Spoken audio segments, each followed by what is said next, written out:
Hello, and welcome to another episode of the Five Journeys podcast, Live Like You Matter. I'm Dr. Wendy Trubo. My host today is Dr. Edward Levitin, and our guest today is Dr. Patrick Hanaway. Dr. Hanaway is a family physician who works with his wife, Dr. Lisa Lichtink, in clinical practice at Family to Family, your home for whole health care in Weatherville, North Carolina. Patrick's work history includes being Chief Medical Officer at Genova Diagnostics, Chief Medical Education Officer for Institute for Functional Medicine, and the founding medical director of the Cleveland Clinic Center for Functional Medicine. Holy moly, wicked smart. His current work integrates research, education, and patient care, focusing on nutrition, the microbiome, and evaluating the value of functional medicine. In addition, he's been initiated as a traditional healer, guiding pilgrimage, ceremony, and healing. Welcome, Patrick. Thank you, Wendy. Thank you, Ed. I'm really glad to be a part of this conversation today. Yeah, and Patrick, you are truly one of my favorite people on this earth, and it's just a privilege to have you on. And true privilege. Yeah. Thanks so much. So let's dive in. We talked offline, and you talked about how in med school, you were a little bit surprised that it didn't cover what you were hoping it would cover. Tell us more about that. Well, I look back and I think, well, why would I think? What was I thinking that it would be about wellness and prevention and how to keep people healthy? But that was my naive view. And even though I was applying in an MD PhD program initially, I hated benchtop research. I didn't like that kind of stuff. I wanted to be able to work with people. So I've had an interesting journey of trying to continue to expand what I view and see as healing. And so the journey is medical school is just one piece of it. And it was great learning, but it wasn't sufficient learning. So I've continued to expand in many other directions, learning about healing, and I continue to, and that's part of what keeps me really engaged in the process as a clinician, as a doctor, as a healer. All right, I have to say this is just ridiculous. So I too went into medical schools and MD PhD. And thank God he didn't complete that. So I must say. So it's really like the parallels are really crazy, because I know you've studied traditional Chinese medicine, as have I, and I know you have close ties to Tibetan meditation and Tibetan medicine, and I think you've explored a lot more than I have in Ayurveda. And you've done more work, I'm sure, in shamanism. I've done a little bit, but it's just amazing how the ties. And I didn't mention this, but you were definitely a mentor to me. So it keeps the timeline keeps adding the parallels, which is just interesting. Well, I'm older. I got the white hair. You don't. Well, it's starting, unfortunately or fortunately. We have 4 kids. He'll be there soon. So you know the backstory, but I don't think the listeners know the backstory, right?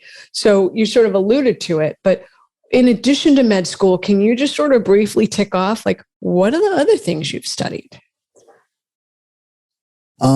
So I was in med school, and I was with a friend studying nutrition. He was in a chiropractic school, and he was studying nutrition. So I studied nutrition with him, and then he introduced me to this Chinese healer, and I took several hundred hours and learned the I Ching and the electroacupunctoscope, and I thought, okay, this is cool. And during that time, I learned about guided imagery and worked with Jim Gordon as he was setting up the Center for Mind-Body Medicine, and spent a bunch of time with Patch Adams and learned about clowning and healing in medicine, and focusing on nutrition, as well as just about getting kicked out of medical school because of my involvement in some health policy issues in the city and county of St. Louis at the time around the corporatization of medicine. So I was just kind of stirring things up in different ways. And then when I went into my residency training program, I'd been very interested. I'd studied some chiropractic with my friend,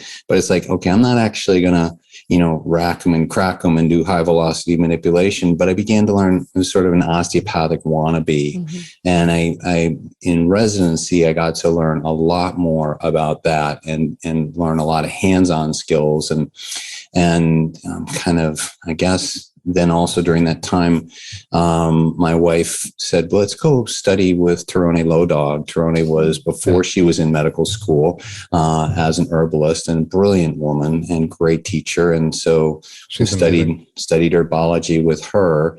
And then from there, went and was meditating in Nepal and India, and Tibetan monasteries, and met some really amazing Tibetan medicine doctors. And they said, we'll teach you this. And I'm like, cool. And they said, first learn Tibetan and come back in 10 years. Which when you're 30 is like, oh my God, I can't do that. Now that I'm 60, I'm like, in my 60s, I'm like, that might have been a good move because, but anyway, so I learned of it. I learned the principles of it, but I never learned the full aspect of it. But where it goes is this understanding of Tibetan medicine was a synthesis. In the 7th century, they had the first International Medical Conference. 652 was the year. Wow. And from that became the foundation of Tibetan medicine. And you think, how can they do that? Is it magical thinking? The medicine Buddha comes down, tells them everything to do, and then you study it, and it's like, oh, they had healers from West Africa, from Persia, from Greece, from India, of course, and Tibet, and they had old, shamanic healers. They call them, rock healers, like from the Bumpo tradition. Well, they lived and worked together for over 50 years with the top doctors of their time working together. So it's like, well, you can probably synthesize some things in 50 years. And, we're more like, well, can I get it in 20 hours? Can I figure it all out? So that's how I see these interrelationships and the blessings of my life of just, in the tradition of the Vedanta people, the Huichol people and the Sierra Madres, where I've been initiated, the way in which we are taught as traditional healers is we follow in the steps of the deer. The deer guided the people, the blue deer. And so what I'm looking for always is like, what is the next step? Mm-hmm. Being present right here. Where is the next step? And that's really what my goal is, because it's focused on an intention of how to be of benefit to my people. So that's where I'm coming from. And that's, I have no idea what else will present itself to me. We're talking about Ayurveda. I live in Asheville. I was in Albuquerque for years and learned Ayurveda there, Pancha Karma. But now the Ayurvedic Institute is moving to Asheville, and it's going to be like, 3 blocks from our old office. So it's, who knows how life unfolds. Just listen, learn, grow. You have a question? Because I have a question. Well, I'm just trying to, how do you synthesize? Hold on. How did he legit meet every single founding father of functional medicine in the cool? Like, seriously, you've met everyone and you've hung out with everyone. And it sounds like you've actually worked with everyone, which is just mind-boggling, Patrick, when you think about, like, you worked with Tarone Lodog. You could stop right there and I'm fangirling. So, all right, you can keep going. Just had to put that little, like, holy smokes. That actually goes to a similar question of, you have this, I'm going to say, right brain, and then you have this amazing left brain that you are. What's the difference?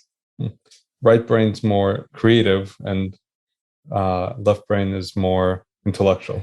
Wait, so if you're a lefty, you're right brained, and if you're a righty, you're left brained? Let's keep going. Yeah, I'm not going to be able to suss that out. Let's leave that. Okay. But how do you connect the two pieces? Because you were chief medical officer at Genova. You did amazing work at the Institute of Functional Medicine. I think you still do. You were at the Cleveland Clinic, and just your brain is like, from an intellectual point of view, you've met everybody. Advanced. Your brain is advanced. So how do you put those two sides together, and how do they coexist?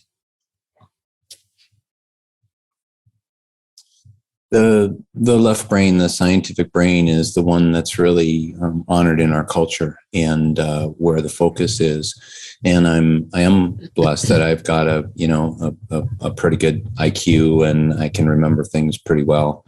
I was able to go through medical school knowing, like, if I just saw everything twice, I would pass a test. And so I never cared about like trying to memorize everything in medical school. I was more interested in learning all the stuff that was about helping to heal people. And I have no idea where that drive came from, but I'm one of those, like I knew I wanted to be a doctor when I was 5 years old.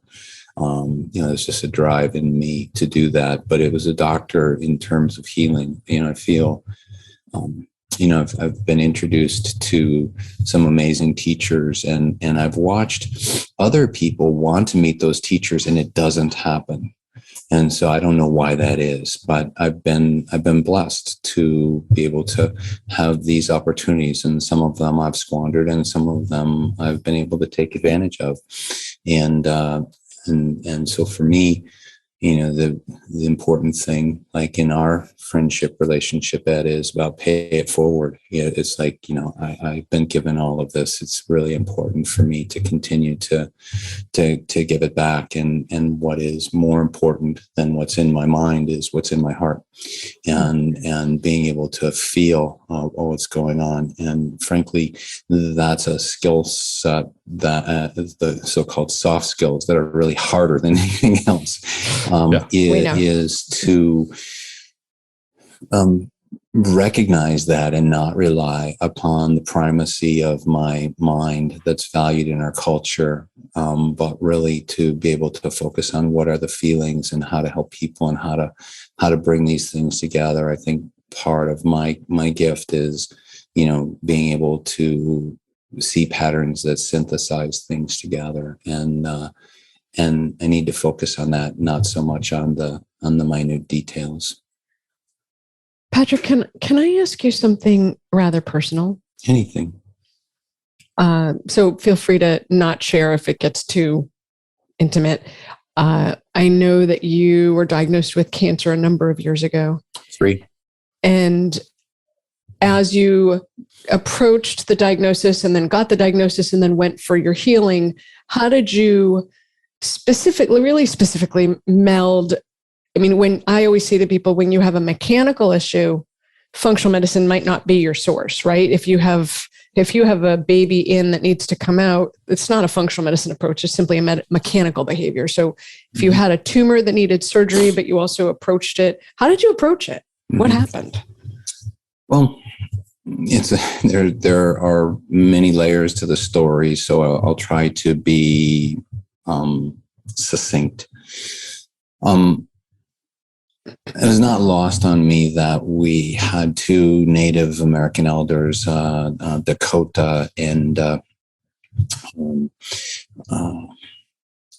Anishinaabe teacher at our home when I felt a mass on my left neck, when it was hard and it didn't hurt. And I thought, this is not a good thing. We had a gathering of about 100 people. And I'm like, I can't talk about this. I don't want to make it be about myself, but it happened while they were there. So I went and got it biopsied, and literally there wasn't a whole lot of time because, we as doctors can pull the doctor card with friends and colleagues. And, so the next day I had a diagnosis that the lymph node was a squamous cell carcinoma. And the next morning I had a PET scan that showed that I had a mass on my larynx. And then it was like, where do we go? And that was the day before Thanksgiving. And during that time, I was fasting for pilgrimage to go to sacred sites in Mexico. And the doctor said, we're not going to do anything before that anyways. Why don't you go down and do that? And so I did. And that was part of the journey. But in it, there was an awareness of I need to do whatever I can to be able to continue to live my life. And that was something that my eldest son at the time, so he would have been 27 or just turning 27, said, look, I'll help you if you really want to live. But if you're looking at this of like, well, I might live, I might die, and I'm accepting, then he said, then I'm not going to help you because you don't actually care about living. And it was kind of a kick in the pants that I needed from him in a way that said, okay, I'm going to do this. So I studied and looked at what we could and talked to, had the opportunity to talk to major thought leaders. And it's like, oh, and because it was a stage 4 cancer, I sometimes say like, it had to be right in my face. That is like, this is not, I didn't, in terms of that diagnosis, I didn't have HPV, which is the common thread. I wasn't a heavy smoker, heavy drinker. So I kind of fit the 3% category of a relatively uncommon cancer. And within that 3% category, it doesn't tend to do as well. So the idea of a 50% survival at 5 years was considerably less for my diagnosis. I'm like, okay, well, I'm going to do the radiation and I'm going to do the chemotherapy. They don't do surgery for that anymore because it disrupts the anatomy too much. But I'm going to do acupuncture to help my overall health and well-being. And I had done shamanic healing while I was in Mexico with my teacher. And I, really focused on nutrition aggressively with a ketogenic diet and fasting before chemo and using, doing craniosacral therapy and doing frequency specific microcurrent. So a lot of different things, but I, even within that, and I had a feeding tube. My wife had to figure out how to make, Lisa and my niece, how to make, keto tube feeds. There's no such thing. And even within that, it was incredibly difficult to be able to go through. And there were times where I felt like, I don't know if I want to keep living because it's really hard. And it was the relationships and the connection with other people and asking for help, not my usual way of doing things, and finding out that there was much more help and support than I could have ever imagined from many different realms. So, it's integrating and synthesizing, and within that, there's 100 things I didn't do. And there are people who said, well, you should do this or you're stupid, or you shouldn't do this because you're killing yourself and you're wrong. I'm like, really? I didn't even ask your opinion. You're a doctor friend of mine and you're telling me what I should do, but you're not talking to me. It was an interesting dance, but, I had, radiation daily for 7 weeks. What's called 70 gray of radiation to my left neck, which is the equivalent of about 70,000 chest x-rays, and 56 gray to my right neck. And, I still have some pain in the neck from the fibrosis because radiation therapy is kind of the gift that keeps giving. But, when I look at, the alternative, I'm pretty pleased. I'm accepting of that, right, and continuing to work with it. So that's about as succinct as I could be, but there's many other emotional layers to that. And, I want to just, when I've talked about this, I've often used Mary Oliver's The Journey. And I'm just going to say that real quickly here, if I may. Please. Poem. Okay. Yeah. One day you finally knew what you had to do and began, though the voices around you kept shouting their bad advice, though the whole house began to tremble and you felt the old tug at your ankles. Mend my life, mend my life, mend my life, each voice cried. But you knew what you had to do. You didn't stop. Though the wind pried with its stiff fingers at the very foundation, though their melancholy was terrible, it was already late enough, and a wild night, and the road full of fallen branches and stones. But little by little, as you left their voices behind, the stars began to burn through the sheets of clouds, and there was a new voice, which you slowly recognized as your own, that kept you company as you strode deeper and deeper into the world, determined to do the only thing you could do, determined to save the only life you could save. So that's the journey. And I think it's the journey for all of us in finding out how to do that. And we as caregivers want to understand how we also need to give care to ourselves in the process of this journey. And I recognized, this is sort of a hard thing to say, but I'll say it. I recognize that a lot of my caregiving had to do with that was how I could feel good about myself.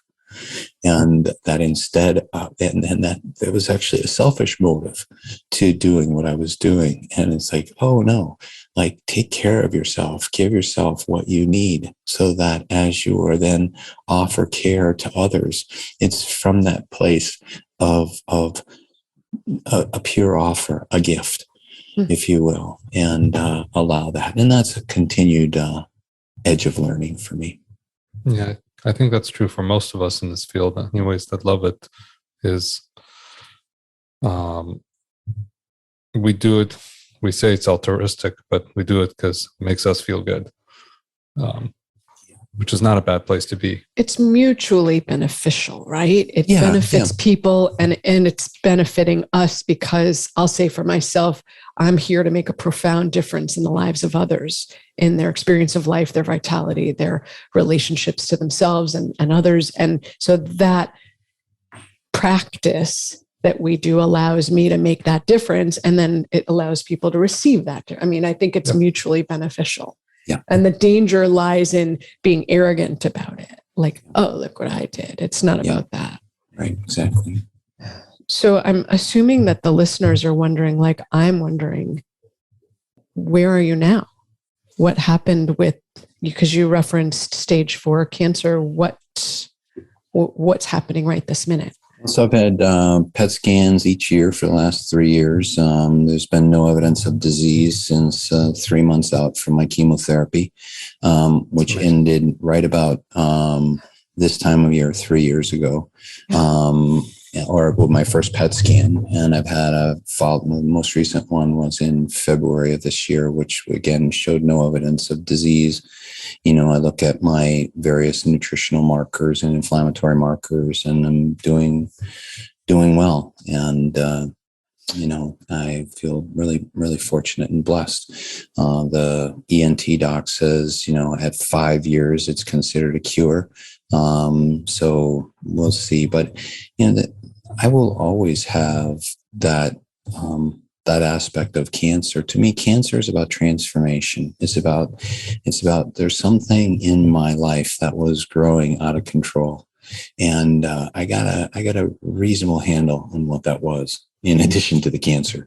The cancer was sort of the physical manifestation of it. But you know, my life has changed, my priorities have changed, and my attitude towards myself and others has changed. I'm sorry it took that to learn, but you know, I feel like I'm a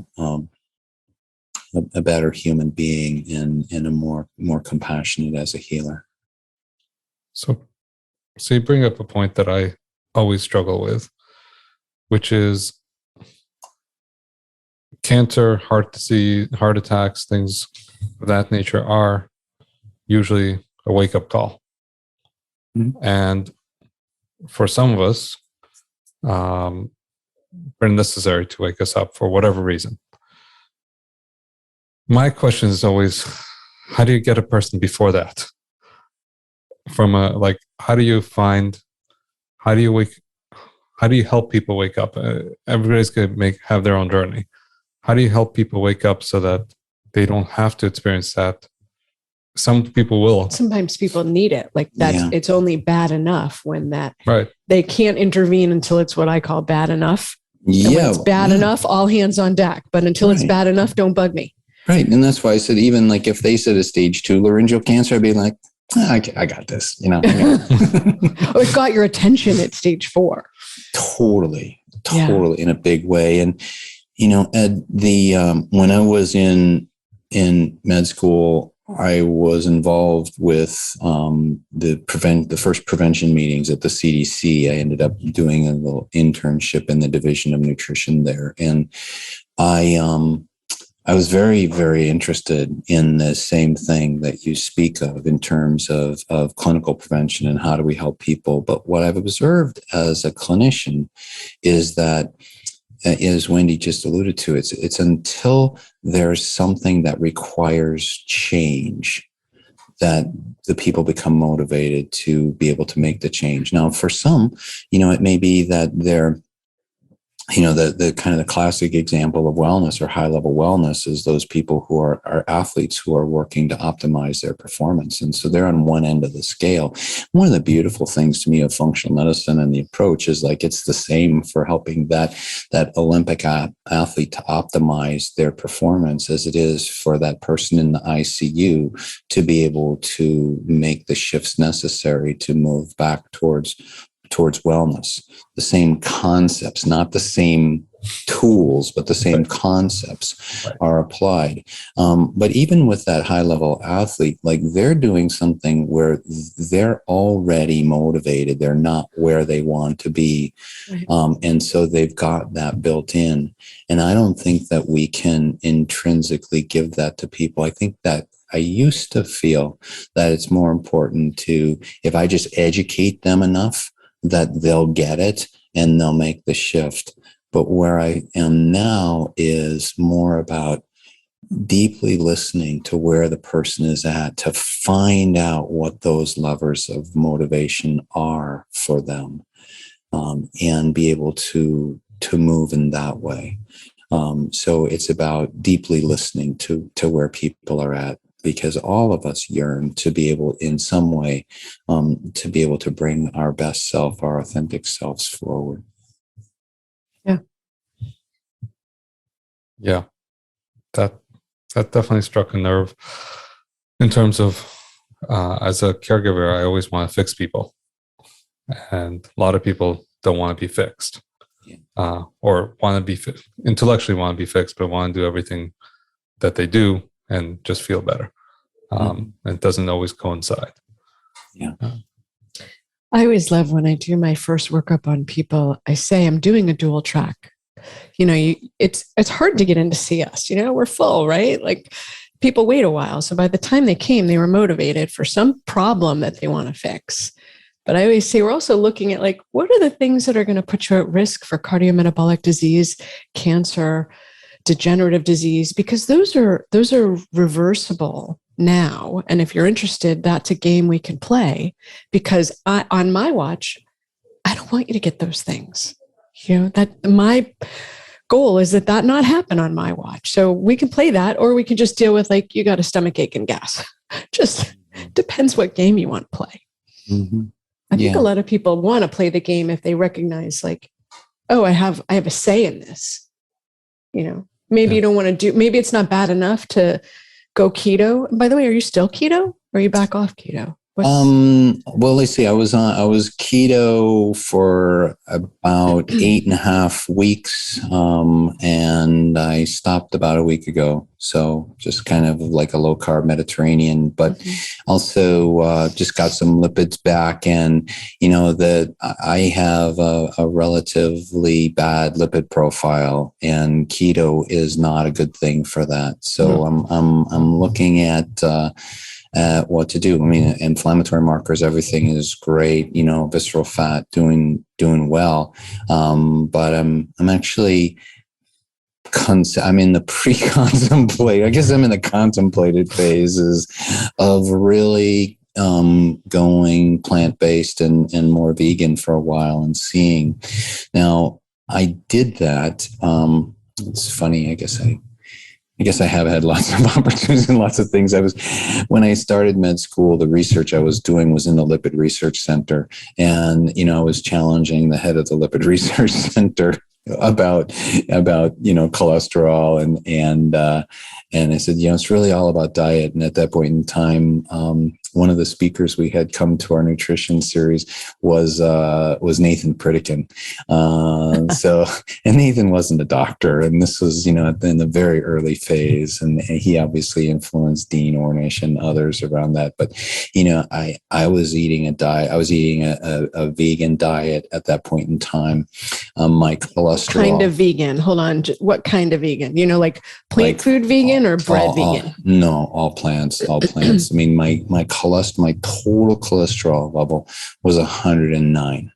Wow. The goal was, 100 plus your age. I was 27, 20. Actually, at that point in time, first year I was 24, so I'm like, okay, I got it. But I was depressed. Right. I was, didn't have any, kind of progesterone as a mother hormone for any of the rest of my hormones. And it wasn't the best thing for me, but it was, I demonstrated that I could do it. And, so I'm playing with that right now.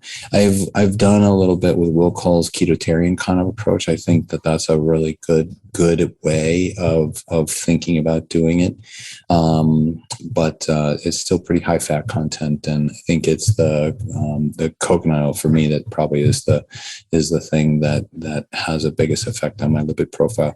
And there's a subset, right? There's a subset of people who are genetically sensitive to coconut oil and don't do well on keto unless you are keto without the coconuts. Well, and I'm going to, see and play with that, for myself. But, when I talk about cholesterol and lipids, really, I'm also talking about advanced lipids. I'm not talking about just your cholesterol level because it's really about the particle number. And we could spend time talking about that. But, the other factors are, have been just fine in terms of inflammation and other kinds of advanced markers. So I feel good, but I would say that from the age of 43 until it was evaluated, I guess right when I was 60, my coronary artery calcification score, which had been 0, I'd had it tested at 43 and 52, and then at 60. But at 60, it was up to 70, and so it's still less than 100. But there's some stuff that it wasn't a 0. Yeah, so it's like, okay, well, I got to pay attention to that. So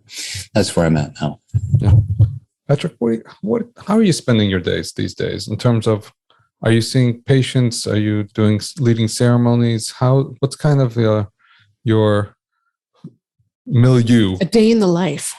Day in the life.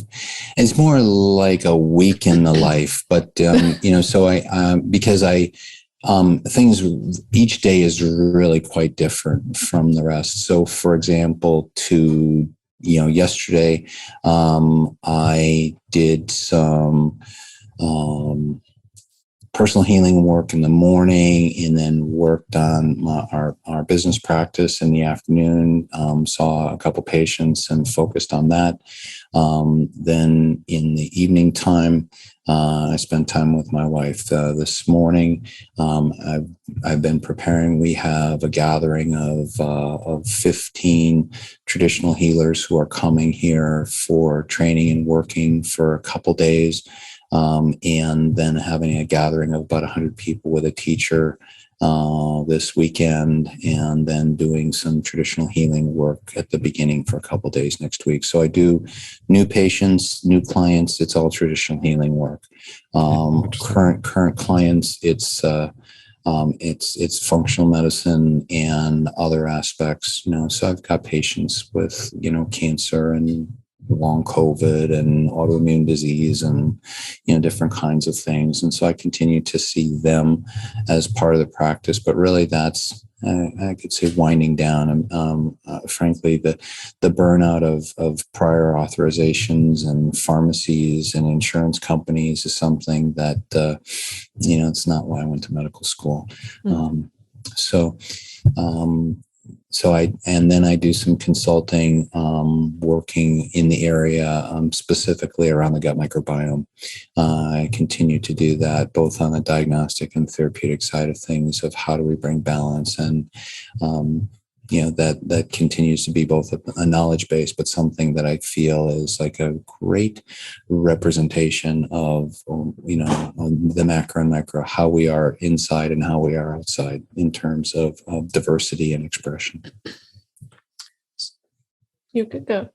I can go? You can go. Thank you. So I'm trying, my next question is really coming from the perspective of what value can we bring our listeners in terms of, we've had a pretty wide range conversation. Do you have any perspective when a patient is looking for a physician or a functional medicine physician, what should they look for? How would they identify somebody? Was it really? Yes. Oh, see? It's really kind of creepy. Patrick, we've been married almost 19 years, and sometimes I'm like, wait, I was going to say that. So creepy. That is creepy. Okay. Yeah. Mm-hmm. You asked it better, though, just for the record. So I think that there's a couple different levels of the question. Well, one is around practitioners and finding someone that you are able to resonate with, that, is not arrogant. Like, I would not recommend someone go to a know-it-all doctor, because if the doctor knows it all, then they can't actually learn from you. They can't find something new. They don't have the level of curiosity and empathy and wonder that is going to help them to really connect with you as a person. So find someone who's got training and who's open and curious. If they have the answer, if they have this is the answer, like it's on my website and this is the answer and these are the steps. Just do this program and you'll be 100% cured. Exactly. We want someone who will be able to connect to you as an individual. And, we have worked to train, now thousands of clinicians in functional medicine, and that's a great a great start to be able to do.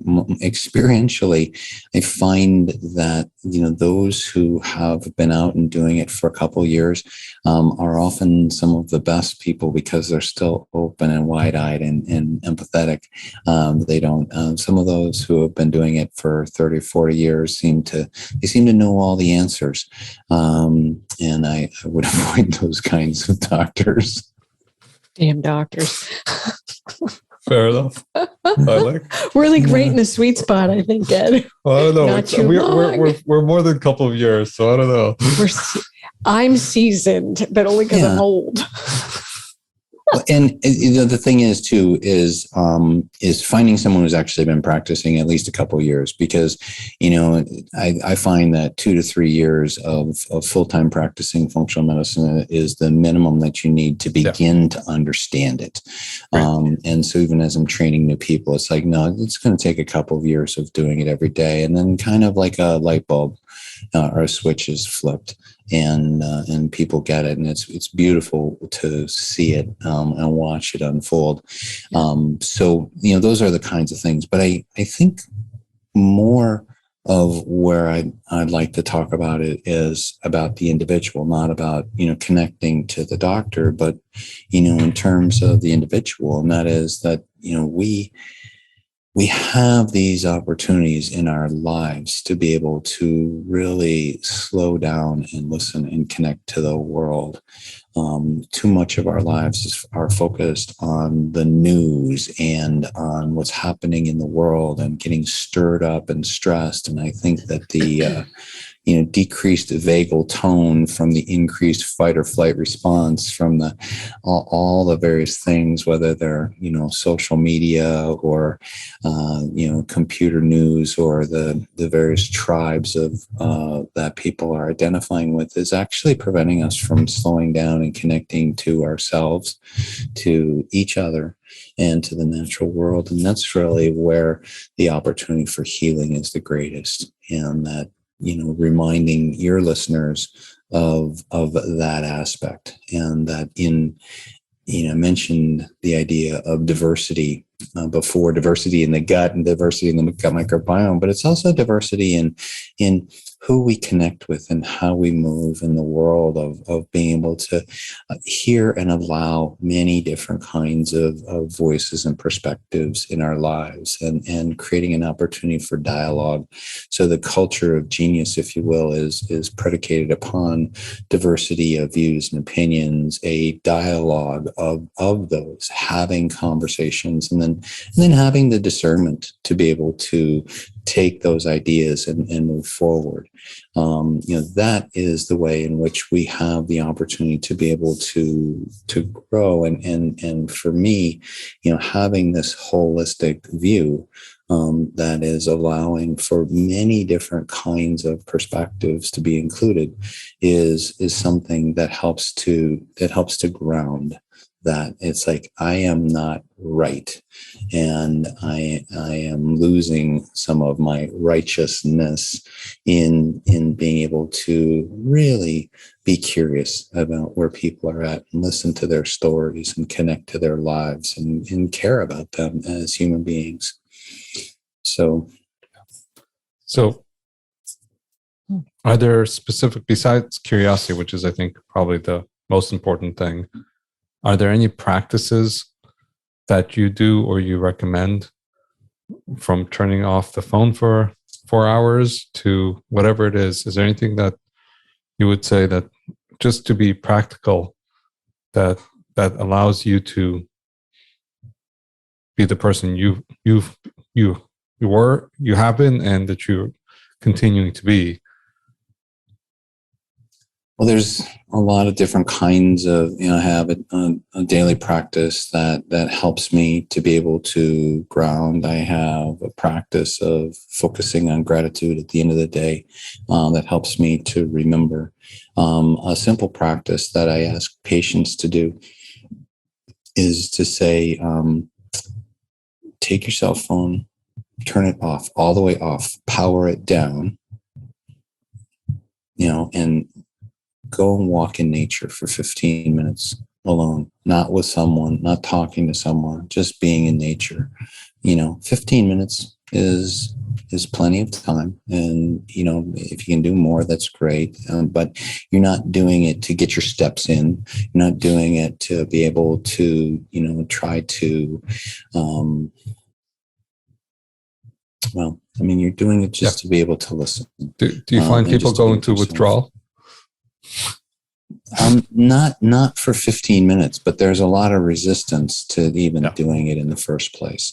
Yeah. And, it's the, well, what if I get lost? I have to have my phone on. I'm like, okay, well, if you want to carry your phone, but you make a commitment that you're not going to answer, you're not going to talk on it, you're not going to text while you do that. And I encourage you, don't even pull it out to take a picture of something that's going on. Just take a picture with your eye and remember it. Remember how beautiful that was.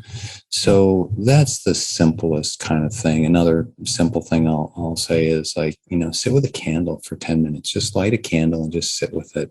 Yeah. If you can't go outside, that's another simple way to be able to do it. These things are non-denominational. The connection is, there are many different spiritual traditions that you can deepen into, and I think it's important, if interested, to find one that resonates with you, and find a teacher that you connect with, and deepen in that. I'm not a big fan of the smorgasbord, kind of a little bit of everything, but they take a practice and deepen in it. Yeah. So those are some initial thoughts, but it really comes down to, being able to open your heart. It's amazing. So it feels like we're running really low on time, which I know I can do this forever with you, and truthfully plan to. Outside of this,